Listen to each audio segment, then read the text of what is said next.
श्री विष्णु पुराण 21वां अध्याय।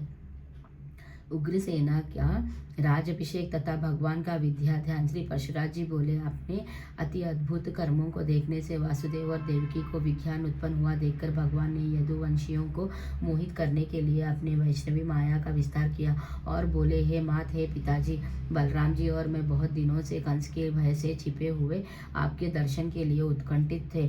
सो आज आपका दर्शन हुआ है। जो समय माता पिता की सेवा किए बिना बिताता है वह असाधु पुरुषों की ही आयु का भाग वर्त जाता है। हे तात, गुरुदेव ब्राह्मण और माता पिता का पूजन करते रहने से देहधारियों का जीवन सफल हो जाता है। अतः हे तात, कंस के वीर्य और प्रताप से भीत हम परवंशों से जो कुछ अपराध हुआ हो वह क्षमा करे। श्री परशुराम जी बोले, राम और कृष्ण ने इस प्रकार कहा, माता पिता को प्रणाम किया और फिर क्रमश समस्त युद्धबद्धों का यथा योग्य अभिवादन कर पुरावासियों का सम्मान किया।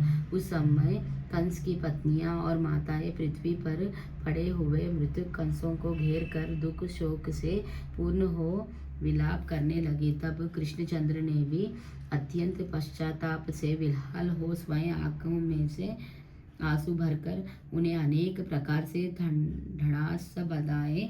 तदंतर श्री मधुसूदन ने उग्रसेना को बंधन से मुक्त किया और पुत्र के मारे जाने पर उन्हें अपने राजपद पर अभिषिक्त किया। श्री कृष्णचंद्र द्वारा राज्यभिषिक्त होकर यदुश्रेष्ठ उग्रसेना ने अपने पुत्र तथा और भी जो लोग वहां मारे गए थे उन सबके औधर्वदेहिक कर्म किए।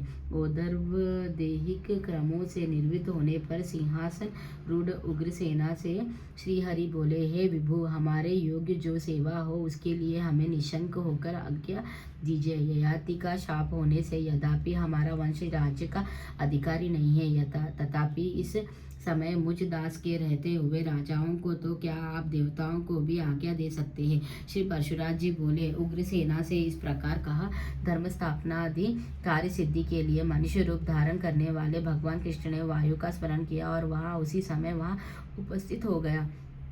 तब भगवान ने उससे कहा, वायु, तुम जाओ और इंद्र से कहो कि हे वासव, व्यर्थ गर्व छोड़कर तुम उग्रसेना को अपनी सुदामा नाम की सभा दो।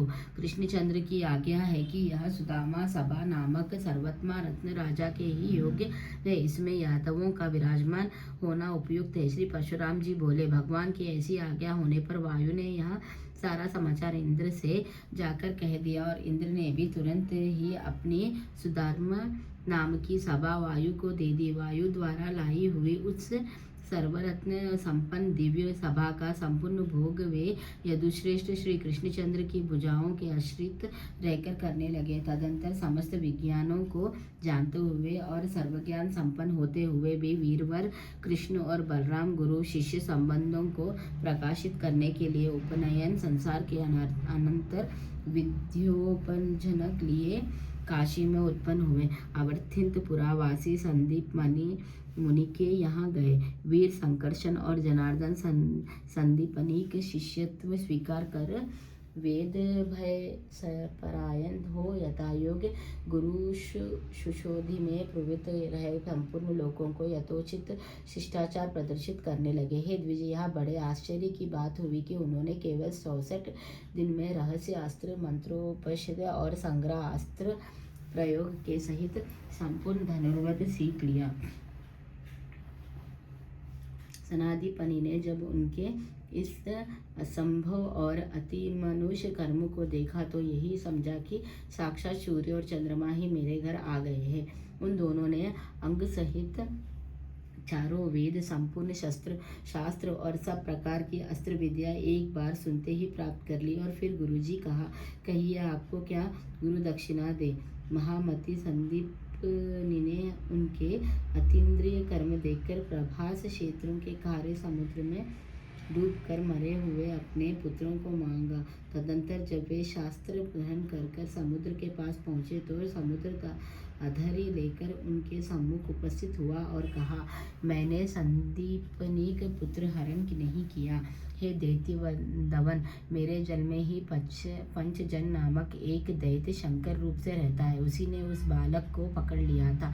श्री परशुराज जी बोले, समुद्र के इस प्रकार कहने पर कृष्णचंद्र ने जल के भीतर जाकर पंचजन का वध किया और उसी का अस्थियों से उत्पन्न हुए शंखों को ले लिया, जिसके शब्द से दैत्यों का बल नष्ट हो जाता है, देवताओं को तेज बढ़ता है और अधर्म का क्षय होता है। तदंतर उस पांचजन्य शंखों को बजाते हुए श्री कृष्णचंद्र और बलवान बलराम यमपुर को गए और सूर्यपुत्र यम को जीत कर यम यातना भोगते हुए उस बालक को पूर्ववत शरीर युक्त कर उसके पिता को दे दिया। इसके पश्चात वे राम और कृष्ण राजा अग्रसेना द्वारा परिपालित मथुरापुरी में, जहाँ के स्त्री पुरुष उनके आगमन से आनंदित हो रहे थे, पधारे। इस प्रकार से विष्णु पुराण के 5वें अंश में 21वां अध्याय समाप्त। श्री विष्णु भगवान की जय। लक्ष्मी नारायण की जय।